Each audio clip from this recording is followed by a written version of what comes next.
Hello there. What is going on, everybody? Today I am bringing to you another KeyForge video, and we're going to be talking about the top 10 Logos cards in KeyForge. This is a preliminary top 10 list. The game is still new. We're still figuring a lot of things out, and while I'm ranking these, it's not a final ranking because I think these type of lists are going to change as the game becomes more familiar to us, as we start to master the game a little bit more. Opinions on certain cards will change from how they are now, from how they eventually become. So I'm giving to you my opinion of the top 10 Logos cards. But before I do that, I want to remind everybody there is still time to enter the Superstar Destroyer giveaway. I'm running a huge giveaway right now for a Superstar Destroyer for Star Wars Armada in the form of a cool stuff gift card, which you could probably use for anything you want other than a Superstar Destroyer, but you really should probably play Armada because it's awesome. That being said, all you have to do to enter that is become a subscriber and leave a comment on this or one of my videos. So as I begin to dive into this top 10, I want you to know that maybe one of your favorite cards didn't quite make it. There were a lot. I had this narrowed down to about a top 17, and I had to make a few cuts. So considering that, there are certain cards that were very, very close and I kind of wanted to put on here but for whatever reason I didn't put. Maybe it had it had a little too many things that was required, because there are certain cards that can be very, very, very powerful but may not work in that many decks. And so with that said, I'm going to open us up to number 10, which is a little bit situational. It's going to be Knowledge is Power. Now, Knowledge is Power is made the top cut for a couple of reasons, but first off, it says you can choose one. You can just gain an amber, or rather you can gain an amber for every archived card you have, or you can archive a card. So first thing is, it's a little bit flexible because it lets you do two different things. And that's good. Archiving cards is great because it lets you build that powerful hand. When you archive, unless it says otherwise, the archived card comes from your hand. So in another way, like this also helps you cycle through your deck because you're getting a card out of your hand. So, and there's a lot of stuff in Logos that does let you archive. The other thing is, if you have a lot of stuff that lets you archive and you have a big archive, this can gain you a tremendous amount of amber. So this can be a really, really strong card in those decks. Because it's a little circumstantial, that's why it's a little bit lower on the list, but it's not as dependent as you might think, because there's a lot of stuff in Logos that does let you archive. And there are some things in other houses that let you archive. So in the right deck, this could become a monster card. But even in the not the best deck, it's still good because it's still letting you archive a card. And even in most Logos decks, there's multiple cards that let you archive, multiple ways to let you archive. So this is going to get you probably at least a couple of amber, if not a whole lot of amber. And so while it is circumstantial, I think it's flexible enough and potentially really powerful enough to make the list. So that was number 10. Number 9, the most flexible card in the history of the game, Phase Shift. You may play one non-Logos card this turn. You've probably seen this card already. It's not really that rare, but it's very powerful. I do want to point out that when you're using this card, if this is your first turn, if you're the first player, this does not a loophole around being able to play another card. You can only play one card. Now you can play something that puts another card into play, but you cannot just play more than one card. So if you were to play this as your first card, you're still done, right? So this is not a first turn play. What this is it's a way for you to get other cards beyond Logos into play. And this is also a way to sidestep other requirements that say, oh, well, you have to declare, this as your house. If somebody forces you to declare Logos sometimes, well, they'll do that. It's a way to do that. It's also a way to set up really good combos. Maybe you've got a whole bunch of Logos creatures out there. Granted, a lot of Logos decks aren't super creature heavy, but I've seen some. I saw one that had 10 Logos creatures in it. So maybe you've got a lot of Logos creatures out there and you want to play a Brobnar card that make all your creatures attack and capture stuff or whatever. This just allows for so many different combinations and really opens decks up. And it's also a lot of fun. It's a very fun card too. So love this card. It made the top 10 at number 9. At number 8, we have another very, very fun card and one of my favorite pieces of artwork in all of Logos, and that's the Wild Wormhole. The Wild Wormhole features this very, very cute little fuzzy Gruen guy, and he could be the card that you play. But yeah, he lets you play the top card of your deck. That is useful for a number of reasons. For one, it's another way to get cards out of faction, out of house. but also gives you an amber when you play it. So on top, if nothing else, it's an amber when you play it. The cool part is there's actually a little bit of risk in with this card, and I know that might actually, for some of you, that might take it out of your top 10. But I think this game is very, very fun for me. So I think the idea of like, oh, I have all these creatures, I play Wild Wormhole, oh, it's gateway to Dis, and now all of a sudden I killed all my creatures. That there's always that chance, but you're gonna know your deck, and you're gonna probably know when the best time to play this is. Additionally, there are a lot of cards that do let you look at the top card of your deck, so you can potentially work this into a real power play with your Logos deck, but ultimately it's just a great way to get an extra card played and gain an amber. Maybe you'll gain amber on the card you played, which is very, very cool. So Wild Wormhole at number 8. At number 7, something we don't have a whole lot of in Logos is direct damage. So Twin Bolt Emission is actually a really good direct damage and potentially creature clearing ability. Do 2 damage to a creature and deal 2 damage to a different creature. Now, you don't have a whole lot of like gateway to Disc cards in Logos, so being able to deal 2 damage to 2 different creatures is really nice, especially for a faction that doesn't have a whole lot of it. I very much like this card. Also, the thing that's really great is that it's also gaining you an amber. Amber generation is really important, so anytime there's amber on a card, that definitely raises it up a little bit at least. So Twin Bolt Emission coming in at number 7.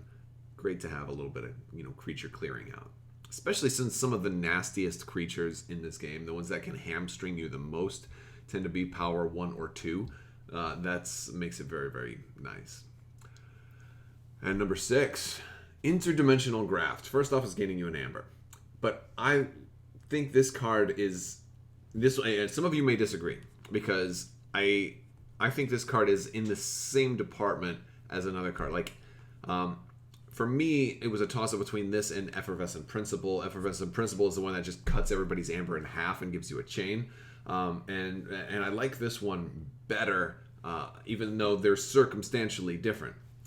This one is really good against pretty much everything except for Shadows that hasn't used a bait and switch yet. So one of the things that... so basically, the real power is you're going to eventually run into decks that have a huge amount of amber generation. Sometimes you'll get like a Miasma or something that's going to stop your opponent from forging a key, or maybe you'll run into, and again, this is why Phase Shift is nice with Logos, but maybe you'll run into like that Key Hammer that unforges a key. That's a really great one for Phase Shift. But you're going to find ways where you're going to see an opponent with a tremendous amount of amber.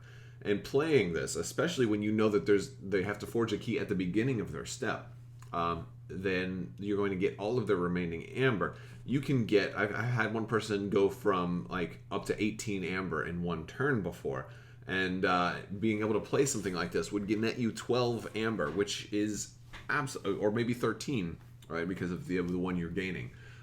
It's absolutely insane. So really, really strong card here. And unlike Effervescent Principle, this one doesn't also reduce your own amber, and it doesn't give you any chains. The problem is that it does allow them to forge a key, but also you can just play this for no reason than just to gain the amber. So it's good for a number of reasons like that. Plus, if your opponent's going to try to play something like Key Charge or whatever and forge a key early, it could be a deterrent to that. But I think it's just that it's a slightly versatile card, but it has the tremendous power to be absolutely a game winner. So I like this one better than Effervescent Principle, even though that one was definitely on the list.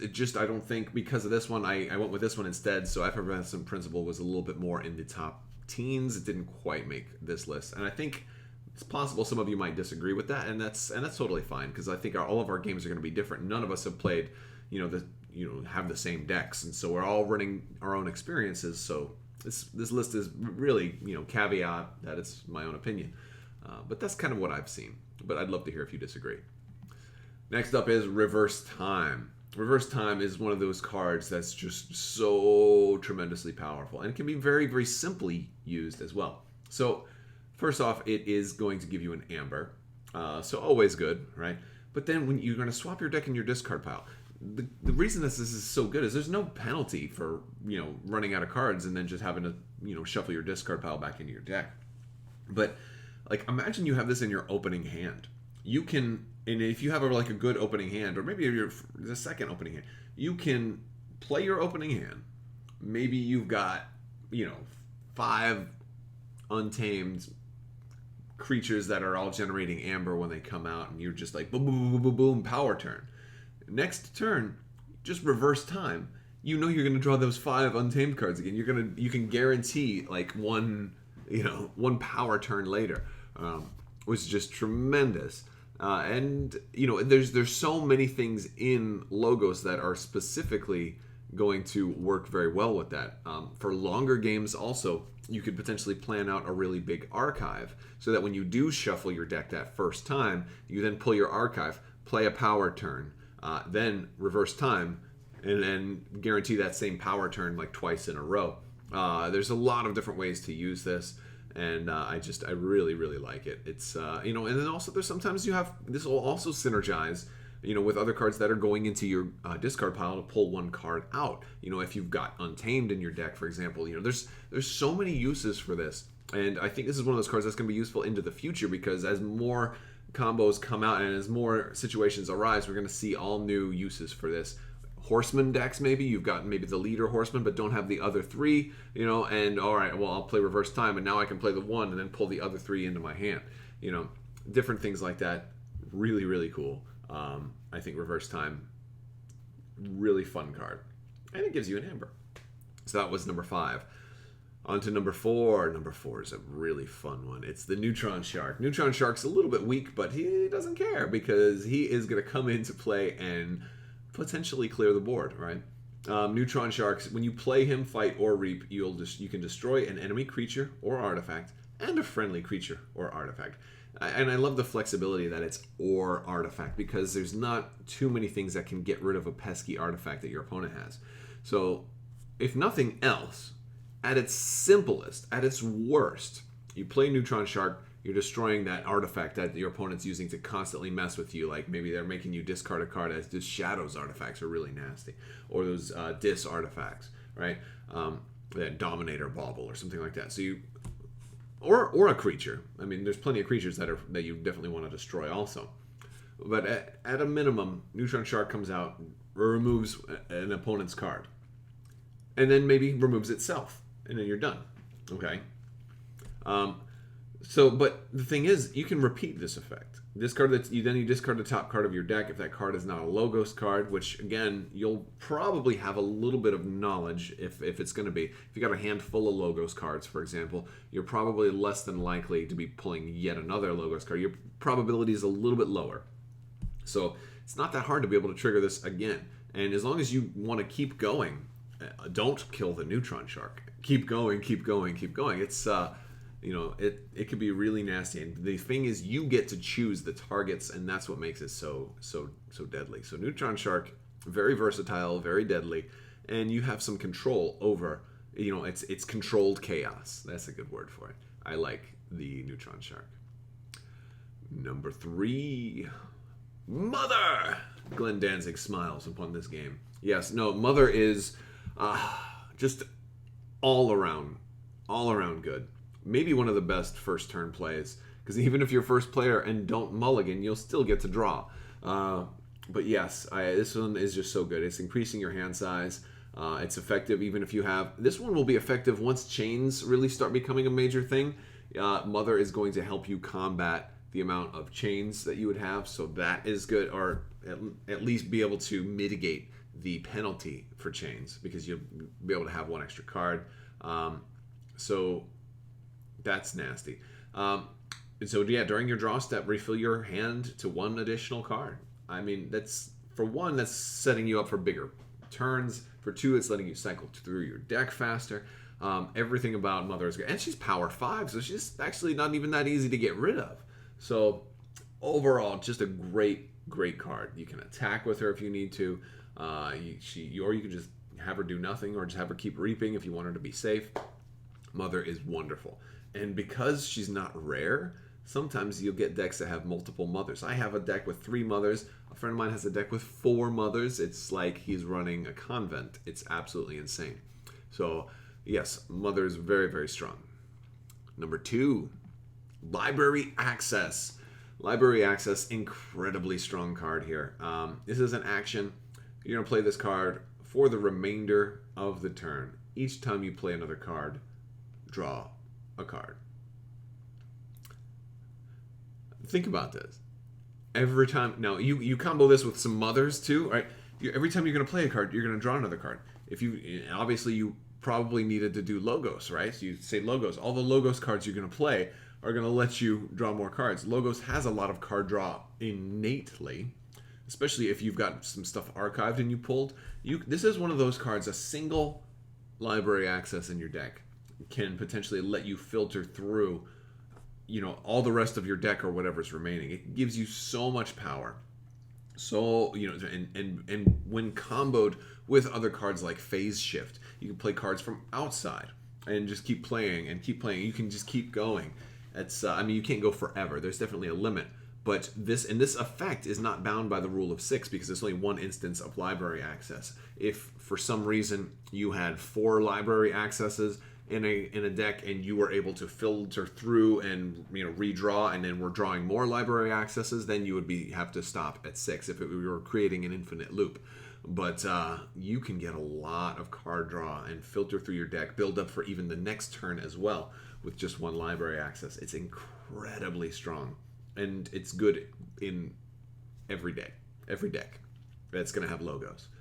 It'd be really interesting to see this one as a Maverick too. So if you've seen a library access Maverick, I'd love to hear about it because that's cool. I'd love to see the deck name to go look it up. And number one, and it was a tough one because I really wanted to make library access number 1. Is Time Traveler. And for a couple of reasons, the Time Traveler is a rare, but he is going to trigger in the algorithm Help from Future Self as well. And so you're getting 2 cards for 1. You're getting a guaranteed synergy in your deck, but also when you get Help from Future Self, it's so strong. It's so strong. So here's what you're getting. First off, you get an Amber for playing Help from Future Self. Then you get to play the card. You're searching your deck and discard pile for Time Traveler. You get to reveal it, put it in your hand. Well, since you've called Logos, you can now play Time Traveler, right, which gives you a second Amber. So now you have 2 Amber for that 1 card, basically. And then you play him, you get to draw 2 more cards. And then when he's in play, you have and then you're also getting a creature out. You can use him. You can shuffle him back into your deck. And usually, like, that's a good idea if you're afraid he's going to get purged, or if you're afraid that you're going to get another Help from Future Self, like you'll filter through and get this one out again, and maybe he'll be in play. So because it doesn't let you play him if he's already in play. So maybe you'll just have him go ahead and put himself back into your deck, play another Help from Future Self, get 2 more Amber, draw 2 more cards. It works really, really well in Logos too because there is so much card draw, like I was talking about, that, you know, you got to, and all of these, they work together so well. But anything that has Amber generation and card draw is a really, really nice thing, especially in Logos, which seems to thrive off of that and builds its own in-house counters that way and just keeps going and going. This one's really, really a nice one. It's pretty rare too, but it's a real nice one to have if you can get it. This would also be a really cool one to see as a Maverick, to see if you're going to get this, you know, the extra little buddy as well with the Help from Future Self. But that is my top 10 for House Logos. So I would love to hear what you guys think. Do you agree with these? Is there anything that I left off that you, like I said, there were a lot of ones that almost made the cut, but weren't quite there. It's a tough thing to narrow down a list when there's so many very good cards, and this list is probably going to change as the game, you know, grows and as we grow as players of the game. So I want to thank you so much for watching, and a big thanks to my patrons on Patreon, by the way. You guys are amazing and help make this all possible, so I want to thank you so much for that. Watch for more giveaway news on there in the next couple of days. I want to thank you so much for watching, and have a great day.